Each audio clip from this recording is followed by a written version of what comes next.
वर्धनम् उर्वारुकमिव बन्धनान् मृत्योर्मुक्ष्यमामृतात्।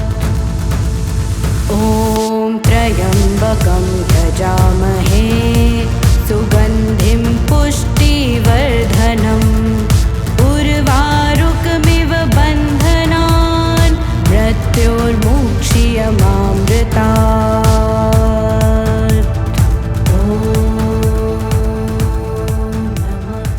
नमस्कार दोस्तों, आपका एक बार फिर स्वागत करता हूं द स्वामी टीवी पर और मैं हूं आपका यात्रा मित्र योगेश सहगल। सबसे पहले दोस्तों आपसे बहुत माफ़ी चाहूँगा, मैं व्लॉग बहुत ज़्यादा जल्दी नहीं कर पा रहा हूँ और मुझे भी एक चीज़ बहुत अंदर से पीड़ा देती है यार, मैं जल्दी व्लॉग क्यों नहीं करता हूँ। एक्चुअली घर के इतने सारे काम आ जाते हैं ना, मतलब एक व्यक्ति और बहुत सारे काम फैला रखे हैं, तो वो सारे कामों को मैनेज करने के चक्कर में व्लॉग थोड़े लेट आते हैं। लेकिन अभी आपको मैं 4-5 व्लॉग लगातार देने जा रहा हूँ। हर 2-3 दिन में आपको व्लॉग देखने को मिलेंगे, ये मैं आपसे प्रॉमिस करता हूँ। और आज का जो व्लॉग होने जा रहा है ना भाई साहब, ये बहुत ही महत्वपूर्ण व्लॉग होने जा रहा है। अगर मैं आपसे कहूँ कि जो भी व्यक्ति महाकाल का भक्त होगा वो इस यात्रा को जरूर करेगा। देखिए मैं बहुत बड़ी बात कह रहा हूँ, अगर आप महाकाल के भक्त हैं तो आप इस यात्रा को जरूर करेंगे, जिस यात्रा को आज मैं करने जा रहा हूँ। तो भाई साहब बताइए ये कौन सी यात्रा हो सकती है। वैसे तो देखिए थंबनेल में आप देख ही चुके हैं कि यात्रा कहाँ से कहाँ की है, लेकिन भाई साहब मैं आपको बताने जा रहा हूँ कि मैं इस यात्रा को महाकाल की नगरी उज्जैन से त्र्यंबक नगरी नासिक तक आज करने जा रहा हूँ। एक कुंभ नगरी से दूसरी कुंभ नगरी की यात्रा आज होने जा रही है। तो भाई साहब इस वक्त मेरे पीछे यहाँ पर आप देख रहे हैं स्टार लाइन कंपनी की एक बस खड़ी है, जो कि ब्रांड न्यू बस। और सबसे बड़ी बात है, उज्जैन से आज इसका फर्स्ट रन होने जा रहा है, यानी कि ये इनॉग्रल रन है। उज्जैन से पहली बार ये बस अपने सफ़र के लिए निकल रही है। तो भाई साहब जैसा कि मैं रहता हूँ इंदौर में, और आज शाम को ही मैं इंदौर से आ गया था उज्जैन, और मैंने सबसे पहले किए महाकाल के दर्शन। और महाकाल के दर्शन करने के बाद मैं पहुंचा हूं अपनी इस यात्रा को शुरू करने के लिए, क्योंकि ये यात्रा सिर्फ एक यात्रा नहीं है, ये महाकाल का आशीर्वाद मैं कहूं, क्योंकि मैं एक कुंभ नगरी से दूसरे कुंभ नगरी की यात्रा कर रहा हूं। तो यहाँ मेरी यात्रा शुरू होती है महाकाल के आशीर्वाद से। और मैं पहुंच चुका हूं बस स्टैंड। ये है उज्जैन का नानाखेड़ा बस स्टैंड। यहाँ से ये बस प्रतिदिन रात को 8 बजे अपना सफ़र शुरू करेगी, और अब तो थोड़ी ही देर बची है, बस यहाँ से अपना सफ़र शुरू करने ही वाली है। यहाँ से बस उज्जैन से सीधे जाएगी इंदौर, और इंदौर से भी फिर ये अपने पैसेंजर्स को कलेक्ट करेगी, यानी कि पहले ये उज्जैन से अपनी यात्रा शुरू करेगी और फिर इंदौर में अलग अलग बोर्डिंग पॉइंट से होते हुए ये आगे फिर महाराष्ट्र की ओर निकल जाएगी अपने सफ़र पर नासिक के लिए। तो भाई साहब अशोक लेलैंड के चेचिस पर बनी है स्टार लाइन बस, और आप देख सकते हैं बस बहुत प्यारी लग रही है, चमक रही है एकदम। और देखिए इस वक्त रात की 8 बजने को है और बस में पैसेंजर बोर्ड हो रहे हैं। आज पहला ही रन है और बस पूरी फुल जा रही है। भाई साहब ये देखिए कुछ पीछे से इस तरह का लुक आता है इस बस का। यहाँ पे स्टार लाइन बस की बैजिंग करी हुई है, हेल्पलाइन नंबर लिखा है कंपनी ने अपना। और सबसे बड़ी चीज़ है भाई साहब, यहाँ पे इमरजेंसी गेट है। और सबसे शानदार तो मुझे इनकी कंपनी का वो लोगो लगा है, जो कि शायद बाज है। ये मेगा कंपनी से इन्होंने अपना ये कोच बनवाया है। रेड बस ने इस बस को प्राइमो दिया गया है, मतलब ये बस की जो स्टार रेटिंग है वो बहुत प्यारी है। कारण ये है कि स्टार लाइन की जितनी भी बसें हैं वो सभी प्राइमो हैं और इनकी सर्विसेज बहुत प्यारी है, तो शायद उसी कारण से इस बस को भी प्राइमो मिला हुआ है। और ये है स्टार लाइन की बेजिंग, जो कि रजिस्टर्ड है। तो दोस्तों इस वक्त उज्जैन के नानाखेड़ा बस स्टैंड पर मैं हूँ, और यहाँ पर स्टार लाइन कंपनी की आपको 3 बसें दिखेंगी। एक तो ये बस है स्टार लाइन की जो नॉन एसी है, ये उज्जैन से बड़ौदा होकर अहमदाबाद की सर्विस देती है। इसके अलावा एक और बस है जो अभी पीछे खड़ी है, वो उज्जैन से अहमदाबाद डायरेक्ट जाती है, मतलब वो बड़ौदा होते हुए नहीं जाएगी। और ये एक नई सर्विस जो स्टार लाइन ने सौगात दी है उज्जैन वासियों को और नासिक वासियों को, वो है स्टार लाइन की उज्जैन से इंदौर होकर नासिक की बस सर्विस। और भाई साहब मैं आपको ये बताऊं, आज पहला ही दिन है और मुझे तो नहीं लगा था कि ये पहले ही दिन फुल होगी बस, लेकिन आज ये अभी अंदर लगभग इसके सारे स्लीपर जो हैं वो फुल हो चुके हैं। चलिए अब आपको बस के अंदर लेकर चलता हूँ।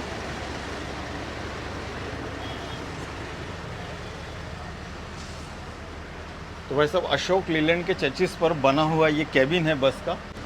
यहाँ पर हमारे महाकाल शिव जी विराजमान हैं और यहाँ पर भी शिव जी और हनुमान जी की प्रतिमा तस्वीरें लगी हैं। तो आप देखिए पहला ही रन है आज बस का, तो बलून्स वगैरह यहाँ लगाए गए हैं और ये डोर है। और देखिए जैसा कि मैंने आपको कहा था कि बस लगभग फुल हो चुकी है, तो लगभग सभी स्लीपर्स में सभी कैबिन्स में पैसेंजर आ चुके हैं। तो मैं लेकर चलता हूँ आपको अंदर।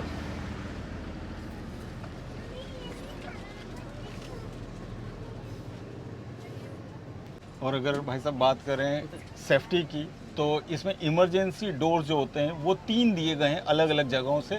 जैसा कि एक इमरजेंसी एग्ज़िट जो है वो सीलिंग से यहाँ दी गई है, एक इमरजेंसी एग्ज़िट इस बस में आगे की ओर सीलिंग पर दी गई है।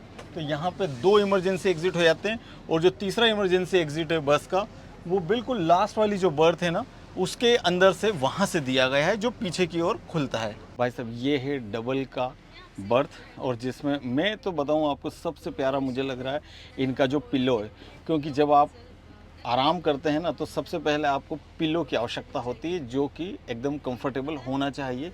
ये ब्लैंकेट है जो कि एकदम सॉफ्ट है भाई साहब, और ये इस तरह से कुछ पूरा डबल का कैबिन है। और ये है सिंगल का कैबिन। और भाई साहब जैसा राजस्थान में जो बॉडीज़ बनती हैं बस की ज़्यादातर, उसमें ये पार्टीशन ज़रूर दिया जाता है प्राइवेसी के लिए। और ज़्यादातर अगर हम बात करें फीमेल पैसेंजर की, तो ये उनके लिए बहुत ही फ़ायदेमंद होता है। इससे आप पूरी 100% प्राइवेसी अपनी मेंटेन कर सकते हैं बस के अंदर। आपको किसी भी तरह का कोई भी डिस्टर्बेंस जो है बाहर का वो नहीं आता है अगर आप इसे लगा लेते हैं। कई बसों में सिर्फ कर्टन्स होते हैं, लेकिन आप देखिए स्टार लाइन की सभी बसों में आपको प्राइवेसी का पूरा ध्यान रखा गया है, जो आप पूरा अपना कंपार्टमेंट जो है वो प्राइवेट कर सकते हैं। अब ज़माना आ गया है सारे फीचर्स का, तो अब जो बसों में भाई साहब सबसे एक जो फैसिलिटी है जिसकी कमी बसों में काफ़ी सारे पैसेंजर्स को होती थी और जिसकी शिकायत भी पैसेंजर करते थे, अब ज़्यादातर एडवांस बसों में वो फैसिलिटी भी जोड़ दी गई है। भाई साहब मैं बात कर रहा हूँ इस फैसिलिटी की, यानी कि वॉशरूम। तो देखिए इस बस के अंदर आपको वॉशरूम भी मिलेगा, ऑन बोर्ड वॉशरूम। तो चलिए मैं दिखाता हूँ आपको इस बस का वॉशरूम। तो भाई सब देख सकते हैं आप, ये यूरिनल के लिए एक बढ़िया सा, मतलब काफ़ी इसकी विड्थ अच्छी है। ये यूरिनल के लिए एक बाथरूम की यहाँ पर फैसिलिटी बस में दी गई है, जो ऑन बोर्ड आप इसे यूज़ कर सकते हैं। और भाई साहब इस बस में सिक्योरिटी का भी पूरा इंतजाम है, यानी कि आप सीसीटीवी कैमरे की भी नज़र में है। तो आप देख सकते हैं यहाँ लिखा हुआ you are in CCTV, you are under CCTV surveillance. तो ये देखिए इस बस में यहाँ पर आपको एक कैमरा, केबिन व्यू के लिए कैमरा लगा हुआ है। इसके अलावा जो है अंदर अगर हम देखें तो जो स्लीपर एरिया है वहाँ पर भी एक कैमरा जो है यहाँ लगा हुआ है। तो ये 2 कैमरे इस बस में अंदर के व्यू के लिए दिए गए हैं। तो भाई साहब ऐसा कुछ प्राइवेट बस स्टैंड है नानाखेड़ा का उज्जैन में। इसके जस्ट पीछे जो लोकल बसों का बस स्टैंड है और वो दुकानों के पीछे की साइड, और इस ओर जो है ये स्लीपर कोच बसों का बस स्टैंड है। आप देख सकते हैं यहाँ पर तमाम सारी अदर ट्रेवल्स की भी बसें खड़ी हुई हैं अपने अपने डेस्टिनेशन के लिए। तो भाई साहब ये आप देख सकते हैं ये स्टार ट्रेवल्स, जहाँ से आप स्टार लाइन बस की बुकिंग यहाँ आकर भी करा सकते हैं, और अगर आपने ऑनलाइन बुकिंग करी है तो आप यहाँ पर वेटिंग भी कर सकते हैं। यहाँ तमाम सारी कुर्सियाँ वगैरह लगी हुई है, बैठने की सारी सुविधा है। और ये देखिए सामने ही बस स्टैंड है, वो बसें खड़ी हुई हैं। और भाई साहब 8:15 पर बस डिपार्ट हो रही है उज्जैन के नानाखेड़ा बस स्टैंड से। आज पहला दिन है तो 15 मिनट बस को ज़्यादा लगे हैं, और आप देख सकते हैं कितनी प्यारी बस लग रही है।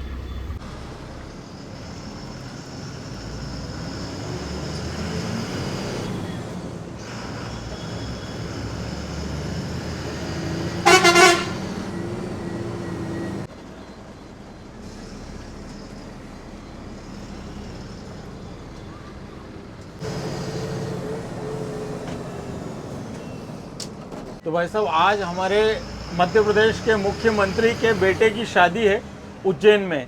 इस कारण से उज्जैन, क्योंकि वो उज्जैन की रहने वाले हैं, तो इस कारण से उज्जैन में ट्रैफिक व्यवस्था थोड़ी बिगड़ी हुई है।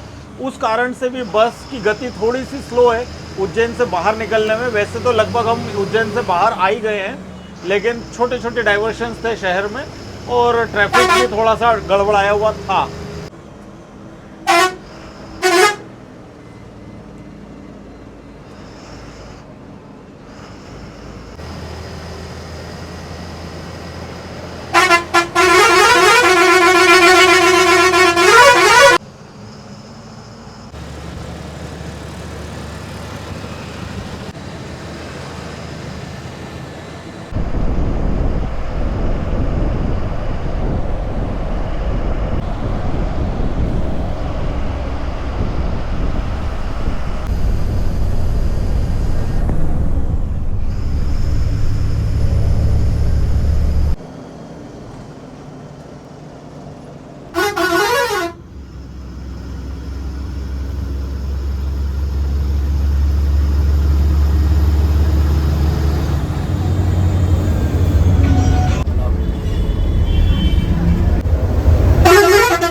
तो भाई साहब बस आ चुकी है इंदौर के रेडिसन स्क्वायर पर और यहाँ से आप देख सकते हैं बस में बहुत सारी जो पैसेंजर हैं वो बोर्डिंग कर रहे हैं। इस वक्त समय हो रहा है 9:50।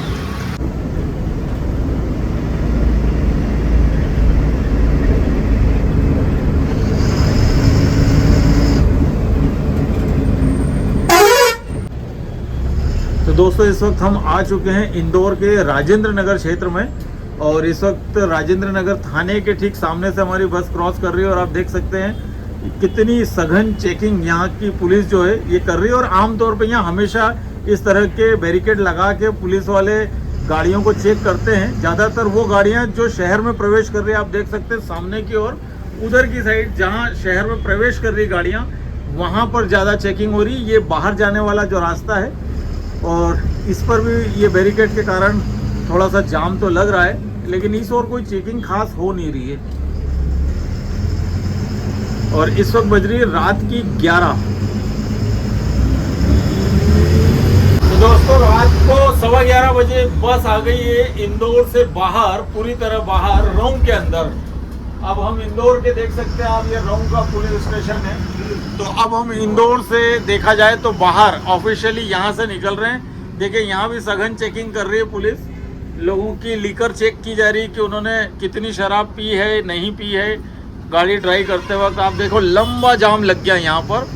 हमारी बस चूँकि बाहर निकल रही है इसलिए हमारी बस की कोई चेकिंग नहीं होगी, लेकिन जो इंदौर शहर में प्रवेश कर रही गाड़ियाँ तो आप देख सकते हैं कितना लंबा जाम है। इन सब की चेकिंग होगी कि कौन शराब पीकर गाड़ी चला रहा है या बिना शराब पिए चला रहा है। और जो शराब पी के चलाएगा उसको 2-2, 3-3, 4-4 हज़ार का उस पर जुर्माना फाइन किया जाएगा। और रात की 11:15 बजे हम पूरी तरह से निकल गए हैं इंदौर शहर से बाहर।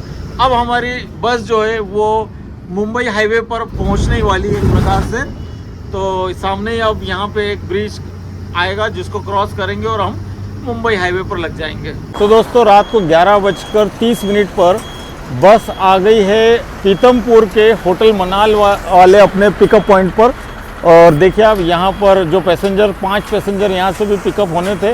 थोड़ी सी बस लेट हो गई है, उज्जैन से लेट निकली, रास्ते में बहुत ट्रैफिक मिला और आज पहला दिन था बस का, तो उस कारण से भी हम कह सकते हैं बस को बहुत सारे नए नए पिकअप पॉइंट पर पहुँचने में टाइम लगा और फाइनली बस पहुँच गई है पीतमपुर।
तो दोस्तों रात की 12:30 बजे बस रुकी है रात के डिनर के लिए होटल न्यू हाईवे ट्रीट पर। ये गुजरी के और धामनोद के पास है, हम कह सकते हैं धामनोद के नाके पर है ये होटल। ये है होटल कुछ।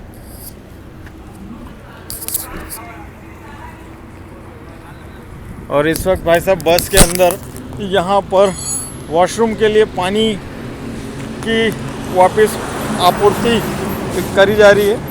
यहाँ पानी भरा जा रहा है बस में।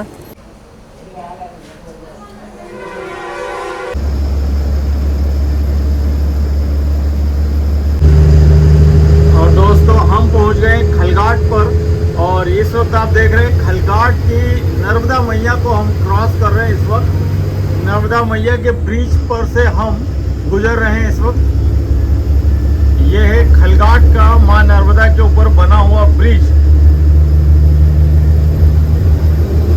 और इस वक्त बज रही है रात की 1:45 और रात की 1:45 बजे हमने नर्मदा मैया को क्रॉस किया है खलघाट को। इस वक्त हम चल रहे हैं खरगोन जिले में और यहाँ से मध्य प्रदेश की बॉर्डर की अगर हम बात करें तो करीब करीब यहाँ से भी अभी हमें 60 से 70 किलोमीटर और जाना है, तब हम मध्य प्रदेश की सीमा से बाहर होंगे। यहाँ से मुंबई का जो डिस्टेंस है वो करीबन 498 किलोमीटर है और अगर हम लेफ्ट साइड जाते हैं तो खरगोन यहाँ से 50 किलोमीटर है। तो दोस्तों रात की करीबन 2:45 बज रही है और भाई साहब मैं अभी तक तो केबिन में बैठा हुआ था और ड्राइवर से और जो स्टाफ हैं इनसे बातचीत का ऐसा दौर चला कि वो तो वैसे अपनी गाड़ी चला रहे हैं ड्राइवर, लेकिन बीच बीच में बहुत सारी बातें हैं जो चलती गाड़ी में भी हो जाती हैं। और केबिन राइड भी मुझे बहुत अच्छी लग रही है क्योंकि गाड़ी बहुत कंफर्टेबल चल रही है। और मुझे तो देखिए कि अंदर बर्थ पे आकर लेटने में बिल्कुल मज़ा नहीं आता है ट्रेवल करते वक्त, तो मैं आगे ही बैठा रहा और शूट करता रहा अपने बहुत सारे वीडियो। और अब ऐसा लग रहा है कि भाई अब सोना चाहिए। अभी 2:45 बजा है तो मैं कोशिश करूँगा 3-4 घंटे एटलीस्ट मेरी एक झपकी हो जाए, एक नींद हो जाए। तो कोशिश करूँगा 7 बजे उठूँ तो 4 घंटे की नींद मुझे मिलना चाहिए। तो चलिए फिर आप लोगों से सुबह मुलाकात करूँगा। तब तक के लिए आप सभी को शुभ रात्रि, गुड नाइट। मिलते हैं सुबह।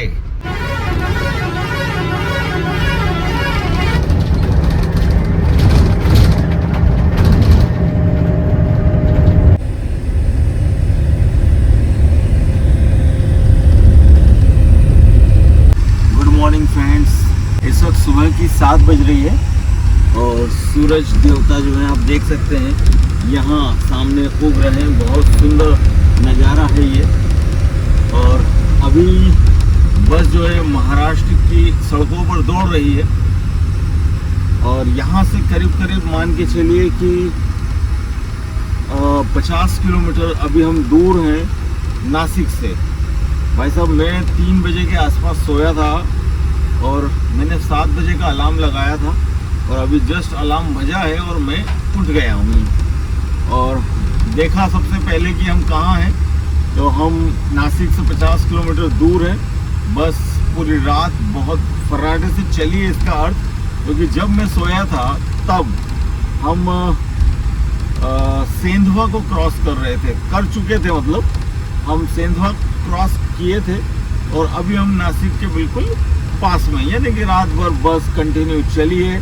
4 घंटे में सोया हूँ, 3 से 4, 5, 6, 7 और बस पहुँचने वाली अब नासिक। तो चलिए अभी तो बहुत प्यारी नींद आई, आरामदायक नींद आई। तो अभी वैसे ही हूँ जैसा उठा हूँ और चलते हैं अब कैबिन में और आपको बाहर के कुछ नज़ारे दिखाते हैं और जर्नी को कंटिन्यू करते हैं नासिक के लिए।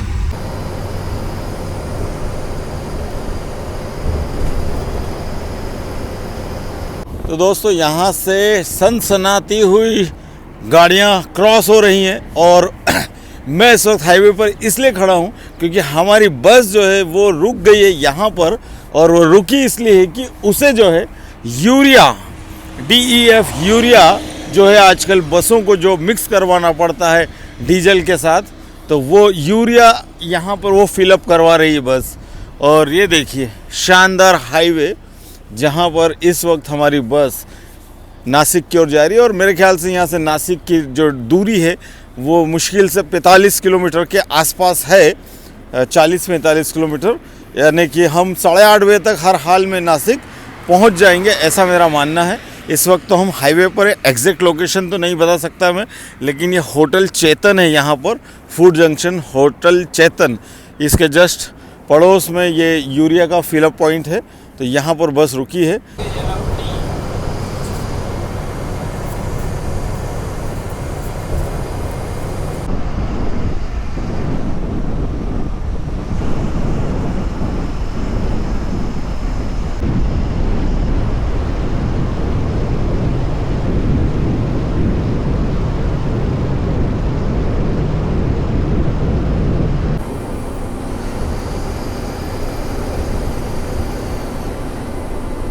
तो दोस्तों 7:30 बजे हम नासिक के बहुत नज़दीक आ गए हैं और लगता है 8 बजे ही हम पहुंच जाएंगे नासिक। अभी मात्र 30 किलोमीटर और बचा है नासिक यहाँ से, मतलब करीब आधे घंटे की डिस्टेंस अब नासिक की बची है। तो देखा जाए तो बस अपने तय समय पर नासिक पहुंच रही है। ड्राइवर साहब ने शायद रात भर में गाड़ी को कवर किया है और गाड़ी अपना तय समय यानी कि 8 बजे नासिक आ रही है, 7:30 बजी है और यहाँ से मात्र 30 किलोमीटर का डिस्टेंस नासिक का और बचा है।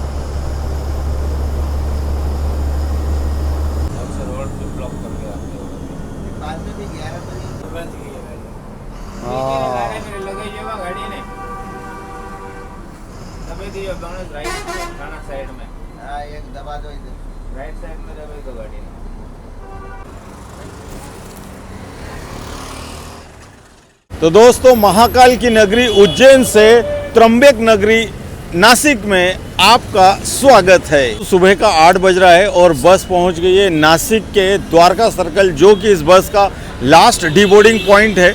और देख सकते हैं आप, ये है द्वारका सर्कल, जहां पर काफ़ी सारे ट्रेवल्स हैं और यहाँ पर सुलक्ष्मी ट्रेवल्स करके एक ट्रेवल्स की दुकान है। यहाँ से ये बस का जो है बोर्डिंग और डीबोर्डिंग यहीं पर होता है, द्वारका सर्कल पर। दोस्तों बात करें फेयर की, तो इस बस में मेरा फेयर जो था वो 990 रुपये था, सिंगल बर्थ का। ये टिकट मैंने बुक किया था रेड बस से। तो रेड बस, अभी बस, पेटीएम जैसे सभी प्लेटफॉर्म्स पर इस बस के टिकट्स मौजूद हैं, आप वहां से भी बुकिंग कर सकते हैं। और आप चाहें तो इस कंपनी की वेबसाइट पर जाकर www.starlinebus.in पर जाकर भी आप अपना टिकट बुक कर सकते हैं। तो भाई साहब, मैं तो बिल्कुल इस बस को 5 आउट ऑफ 5 मार्किंग दूंगा, क्योंकि मेरे हिसाब से बस ने इंदौर उज्जैन में लेट होने के बावजूद सुबह 8 बजे समय पर हमें यहाँ नासिक में उतार दिया है, जो कि एक अच्छी बात है।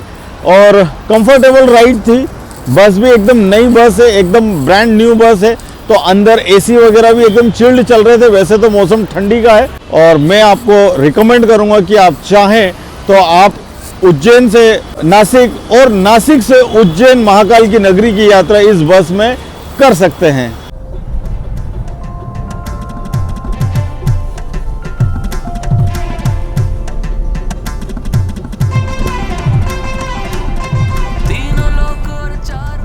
तो दोस्तों द्वारका सर्कल पर बस ने मुझे 8 बजे उतार दिया और वहाँ से मैं आ गया हूँ कुछ एक ऐसी जगह पर नासिक में। द्वारका सर्कल से जहाँ बस का लास्ट डिबोर्ड पॉइंट है, वहाँ से मात्र 2 किलोमीटर दूर है। और आप देख सकते हैं इस वक्त मेरे पीछे जो है वो नासिक की पवित्र गोदावरी नदी है।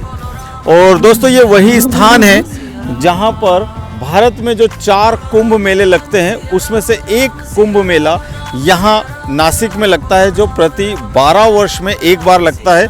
जैसा कि प्रयागराज, हरिद्वार, उज्जैन और नासिक, ये वो 4 स्थान है जहाँ पर भारत में कुंभ मेले का आयोजन होता है। और आपको बता दूं, अगले ही वर्ष यहाँ पर कुंभ मेला जो है वो लगने जा रहा है सितंबर के महीने में 2026 में। और दोस्तों मैं बताना चाहूँगा कि यहाँ से सिर्फ 30 किलोमीटर की दूरी पर त्र्यंबकेश्वर ज्योतिर्लिंग भी है, जो हमारे 12 ज्योतिर्लिंग हैं उनमें से एक ज्योतिर्लिंग त्र्यंबकेश्वर जो है वो यहाँ से मात्र 30 किलोमीटर की दूरी पर है। और यहाँ से तमाम सारी सुविधाएं हैं जो आपको त्र्यंबकेश्वर ले जाती हैं, जैसे कि महाराष्ट्र रोडवेज की MSRTC की हर 15 मिनट में एक बस जो है, इलेक्ट्रिक बसें जो हैं वो चलती है नासिक से त्र्यंबकेश्वर। और इसके अलावा प्राइवेट बसें भी हैं। यहाँ की जो नगर पालिका की बसें हैं, नासिक के नगर पालिका की बसें भी हैं जो लगातार यहाँ से त्र्यंबकेश्वर की सेवाएं देती है। तो कहने का मतलब है कि नासिक अगर आप आ जाते हैं तो यहाँ से त्र्यंबकेश्वर जाना बिल्कुल भी बड़ी बात नहीं है। आपको यहाँ के बस स्टैंड से बहुत सारे अलग अलग साधन, बसें और छोटी जीप वगैरह ये सब मिल जाएगा, तो आप आराम से त्र्यंबकेश्वर जा सकते हैं। तो दोस्तों कुंभ नगरी उज्जैन से कुंभ नगरी नासिक की मेरी ये यात्रा यहीं पर मैं समाप्त करता हूँ। तो आपको मेरी ये यात्रा कैसी लगी ज़रूर बताइएगा। अगर आपको मेरी ये यात्रा पसंद आए तो आप इस वीडियो को लाइक कीजिए, अपने परिवार में और दोस्तों में शेयर कीजिए। और आपसे जल्द ही मुलाकात करूँगा एक नई यात्रा में। तब तक के लिए आप सभी को नमस्कार, जय हिंद।